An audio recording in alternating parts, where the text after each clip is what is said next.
This video will discuss how to use GPower for ANOVA. So once you have downloaded GPower, you need to make sure that you understand what these different components are. So you need to really look at, are you using the post hoc, so after you've done the collection of data, or a priori, which is before you've collected the data. And with ANOVA, you really probably will want to do both because the sample size and the size of the groups and the ratio between the groups is so important in the calculations and the computations for ANOVA.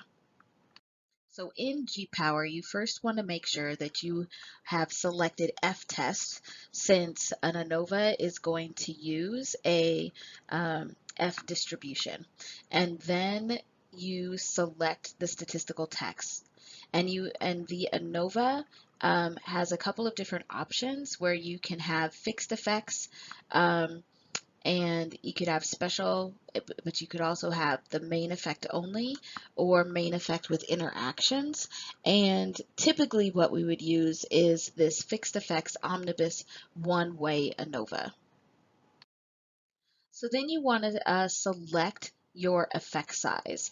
And while GPower gives you a range of what the typical effect size should be, you really should understand what effect size you need to have practical significance for the study and for the that you're running, but also for the industry that you work in, where there's some particular effect sizes that you may want to meet. So make sure you put those in.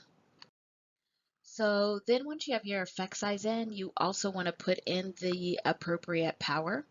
And once you have that, then you can put in your number of groups. And when you're working this a priori, the GPower system will assume that you have equal groups, and so it'll give you a total sample size that would be appropriate for the effect size and the power that you selected.